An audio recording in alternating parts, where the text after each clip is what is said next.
Hey, what's up, guys, and welcome back to another World Cup review. Morocco nil, Spain nil, but Morocco win 3-0 on penalties.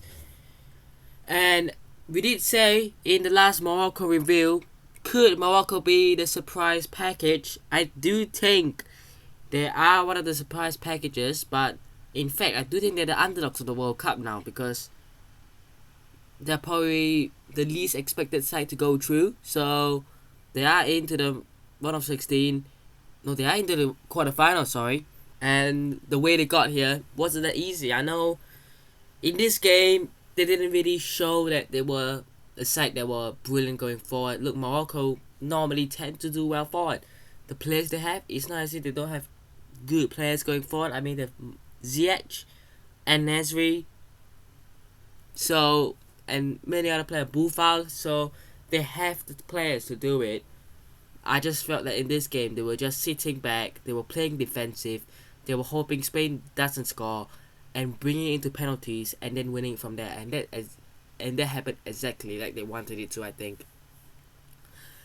Spain were awful with their penalties. You can't, deny it. I mean, 3 straight penalties missed. Sarabia, um, Busquets was the third penalty taker, and I think it was Carlos Soler the second penalty kick taker. Awful penalties. While Morocco just scored theirs and got the job done, and they progressed as they deserve to.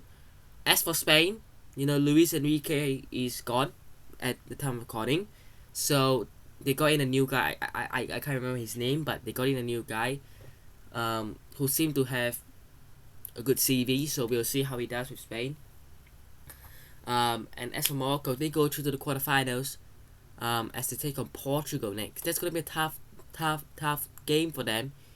I think again they might just sit back, but again, if you sit back against the Portugal side, they have pace. Spain, they didn't really had it, going forward, and even in the midfield, I would say, maybe even defensively. So Portugal can really hurt you.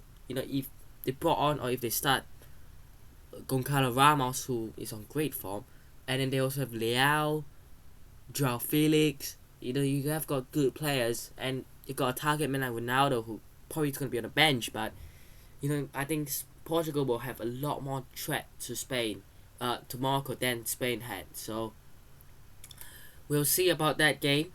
But for Morocco, I just feel that fair enough to them. If they get to the quarterfinals and they get knocked out, that's a good achievement, very very good achievement. To get to the quarterfinals of the World Cup, brilliant. If they can knock Portugal and go to the semi-finals, that's insane. That's insane for Morocco. And then I think they'll take on, was it England or France if they do so. So I do think it is possible. Anything's possible. I just think it's very unlikely that Portugal will get knocked out. But isn't that what we said about Spain? And they did get knocked out. So again, anything is possible. But after watching that Portugal-Switzerland game, Portugal's performance, I just think that they're on a different level at the moment. So we'll see. But that'll be it for today's review between Morocco and Spain. Hope you guys have enjoyed today's review. Hit the like button if you did. Subscribe to the channel if it's on already. And I'll see you guys in the next one. Peace.